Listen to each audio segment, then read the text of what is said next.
है। तो आज संडे 23 अप्रैल 2023। तो स्टॉक एनालिसिस के सीरीज में हम लोग आज एक्सिस बैंक का एक एनालिसिस करेंगे।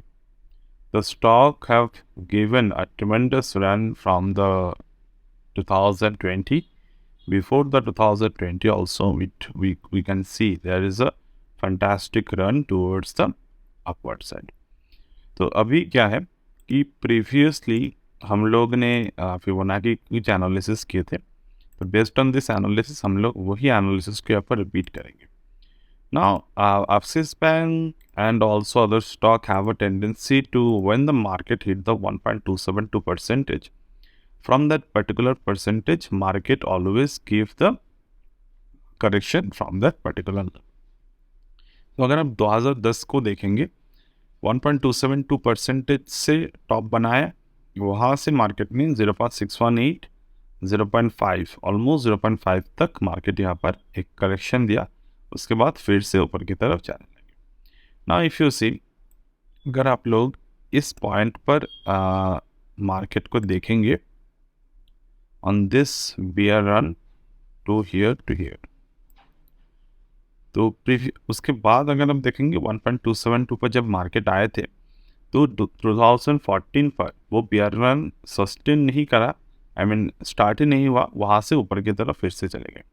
तो मेरे मतलब ये है कि यहाँ पर आपको एक ट्रिगर पॉइंट हमेशा ज़रूरी है देखना। जैसे कि इस पॉइंट पर अगर आप देखेंगे, प्रीवियस पॉइंट पर जब मार्केट ने गिरावट करे थे 1.272 के लेवल से, तो फ्रॉम दैट लेवल मार्केट में एक क्लियर बियर फेज को सस्टेन किया था with the help of this bearish candlestick pattern. तो basically every time we need a trigger, और वो टेक्निकल ट्रिगर जब आते हैं मार्केट में तब हम लोग एज अ रिटेल ट्रेडर्स हम वहाँ पर मार्केट को शॉर्ट या फिर लॉन्ग कर सकते हैं। जैसे कि अगर मैं इस पॉइंट पर करंटली देखूँ तो 1.272 पे लास्ट टाइम क्या हुआ था, सारे के सारे बुलिश कैंडल बन रहे थे और ऊपर से कोई भी पैटर्न नहीं बना। तो हम लोग यहाँ पर किस तरीके से गेम को प्ले कर सकते थे, जैसे कि इस पॉइंट पर अगर आप देखें 1.27 टू 1.618 के बीच में मार्केट ने एक इनसाइड बार फॉर्मेशन क्रिएट किया। इनसाइड बार के नीचे एक बार क्लोज हुआ, ओके, एक बार क्लोज हुआ बट सस्टेन नहीं करा, नीचे की तरफ क्लोज नहीं दिए, 361 के नीचे क्लोज नहीं दिए, तो ऊपर की तरफ फिर से जब मार्केट ने क्लोजिंग दे दी, इट्स अ साइन कि 1.618 के ऊपर मार्केट ने क्लोज दिए हैं, so the run could continue. अब कोई भी मार्केट करेक्शन ज़रूर लेते हैं, तो यहाँ पर करेक्शन की बात करेंगे तो करेक्शन कहाँ पर आया, 1.272 के जगह पर 2.618 पे मार्केट में यहाँ पर करेक्शन है।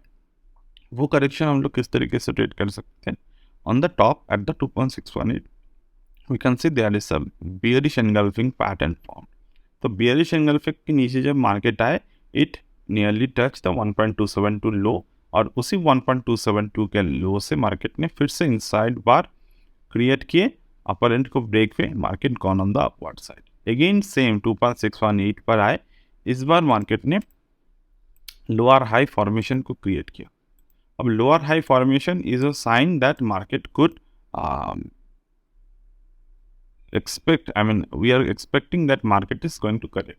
तो यहाँ पर करेक्शन तो आए बट बहुत ज़्यादा करेक्शन हमको नहीं दिखे, इतने होना चाहिए था। We could see there is a 30% of the correction from the top, it's also not bad, but again तो इसी रन को अगर हम लोग कंटिन्यू, क्योंकि यहाँ पर करेक्शन नहीं आए थे 0.5 तक, तो हम लोग पिछले फिबोनाची रेशियो को ही काम में ले रहे हैं। Now we could see before the COVID the market formed a top at the 3.618. So market knows everything, okay, market knows everything, each and every every price is traded before we know something, okay. तो यहाँ पर क्या देख रहे हो, 3.618 तक market गए, और मैंने आपसे क्या कहा है फिबोनाची के टाइम पर 3.618 से लेकर 4.236 के 50% के जो रेशियो होते हैं, इस पॉइंट पर we could always see that it's a correction. तो यहाँ पर देखेंगे 0.5 यानी कि 816.13 पर हमने क्या देखा, the market started correcting it. तो यहाँ पर करेक्शन किस तरीके से आए, reverse pattern. So what is the reverse pattern? You can see there is a bullish engulfing formed.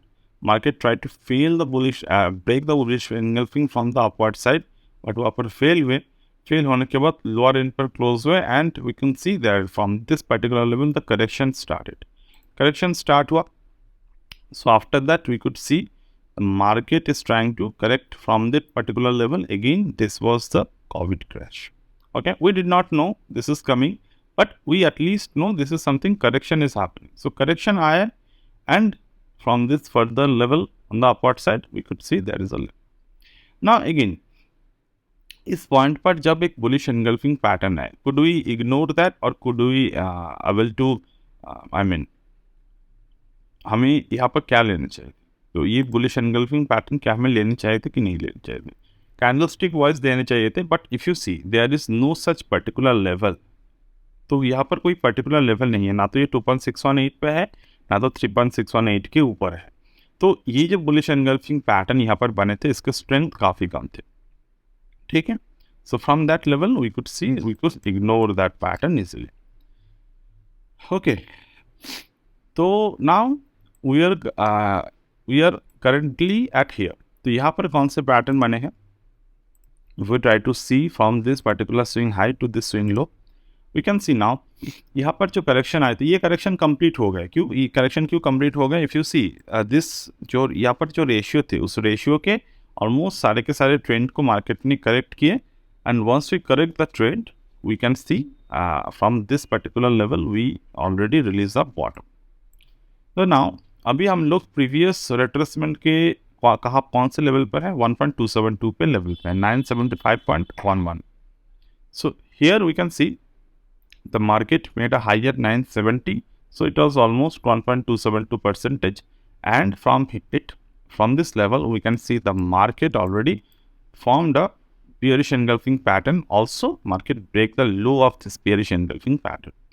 Also now in this month on the April, we are forming a doji kind of pattern. Open was at the 862.9, and so far in the third week we closed at 864.2.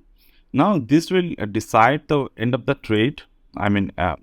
Final calculation. We are already in the short trade.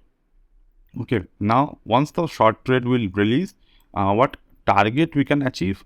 We can achieve the target of 556. और हमने देखे हैं 20-30% यहाँ पर retracement आते हैं, तो हम लोग 0.5 को अगर कनेक्शन पे ले, 556 could be a good point to accommodate the stock again on the bullish phase. ठीक है, so this is how a Fibonacci based analysis should be done according to the monthly time. तो हमने यहाँ पर monthly time frame पे सारे के सारे एनालिसिस की. ठीक है, so far this is how I always do my analysis, and you can just check the analysis on basis of the trading. And again, trading is always need to be done with the proper risk management and the money management with the proper hedge. All right, so that's it from my end today, and we'll get back to you.